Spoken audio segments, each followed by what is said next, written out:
So today we will discuss important citation where full back wages were granted by the Honorable Supreme Court. So Dipali Gundu Surose was the appellant and Kranti Junior Adhyapak Mahavidyalaya and others are respondent. So details of this case: Civil Appeal number 6767 of 2013. Honorable judges are Justice G. S. Shingvi and Justice V. Gopala Gowda. For the citations, 2013, volume number 10 of Supreme Court cases, page number 324. The date of the judgment is 12 August 2013 at Honorable Supreme Court of India. So before discussing with the citation, first of all we must know the fact of the case. Appellant was appointed as a teacher in the primary school which is established and controlled by the Bagde family. Grant in aid by the state government, including rent of the building, is received by Bagde family because the premises owned by them. In year 2005, Municipal Corporation raised tax bill. Headmistress, who is president of the trust, addressed letter to all employee for asking contribution of sum of rupees 1,500 per month towards the tax. Appellant refused to comply with this and filed a writ petition. So Honorable High Court disposed of the petition and ordered to rejoin with the consequential benefit. Management held an inquiry, conducted ex parte proceeding and terminated the appellant's service.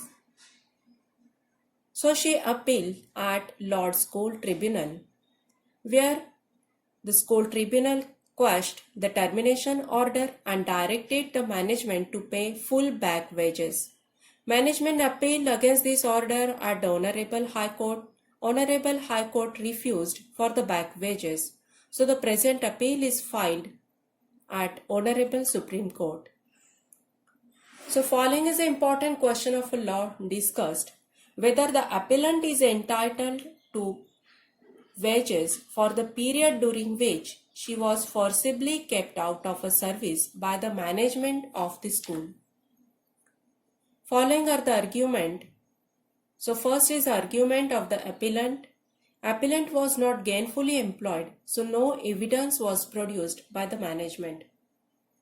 So counsel of the appellant submitted that the order passed by the tribunal was in consonance with the provision of the Act and the rules. The Honorable High Court committed serious error by setting aside the direction given by the tribunal to the management to pay back wages. Following is the argument of the respondent. No order for the back wages unless the employee pleads and proves that he or she was not employed gainfully during the intervening period. Here the counsel for the respondent submitted that even if the court or the tribunal finds termination, dismissal or discharge of the employee is contrary to law or is vitiated due to violation of principle of natural justice, an order for the payment of the back wages cannot be issued unless the employee not only pleads but also proves that he or she was not employed gainfully during the intervening period.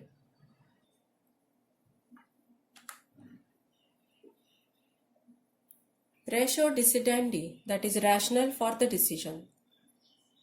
So here following are the observations we can see under this case.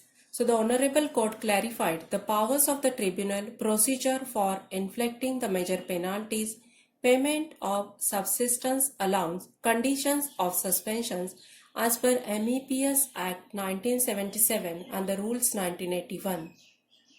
Honorable Court here defined the word reinstatement, which means restoring an employee to the position which he had before the dismissal or removal or termination of a service.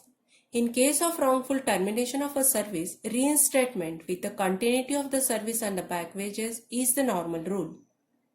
So while deciding the back wages, court may take into consideration the length of the service of employee or the workman, the nature of misconduct if proved against the employee, the financial condition of the employer, and the similar other factors.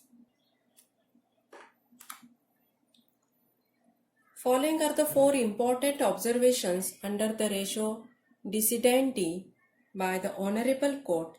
First is what the employee has to plead in case of wrongful termination.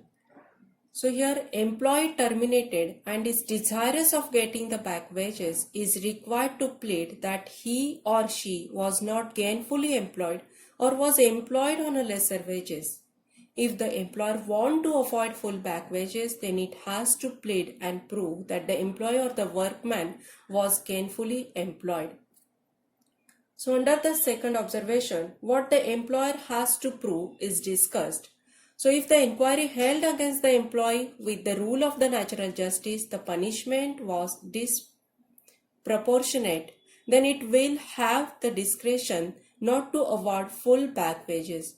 However, if the labor court or the industrial tribunal find that the employee is not at all guilty of any misconduct or that the employer had foisted a false charge, then there will be justification for award of full back wages.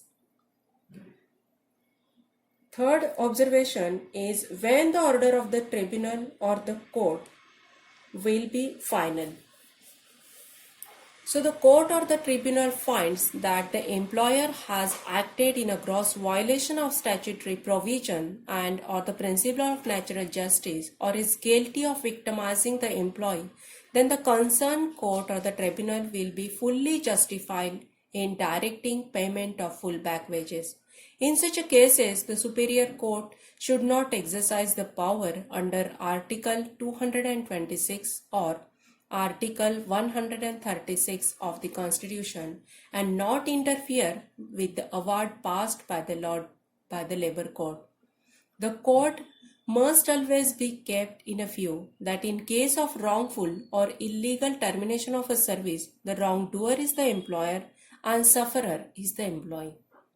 And there is no justification to give premium to the employer of his wrongdoing by relieving him of the burden to pay to the employee his dues in the form of full back wages.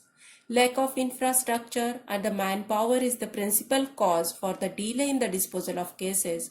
For this purpose, litigant cannot be blamed or penalized. It would amount to grave injustice to an employee if he is denied back wages because there is a long lapse of time between the termination of his service and finality given the order of reinstatement. The court should bear in mind employer is in advantageous position vis-a-vis the employer or the workman. Following is the order of the Honorable Supreme Court in this case. The appeal is allowed, the impeached order is set aside, the order passed by the tribunal is restored, the management shall pay full back wages to the appellant within the 4 months, failing which it shall have to pay the interest at the rate of 9% per annum from the date of appellant's suspension till the date of actual reinstatement. It is also made clear that in the event of non-compliance of this order, the management shall make itself liable to be punished under the Contempt of the Court Act 1971. Please like, share and subscribe. Thank you.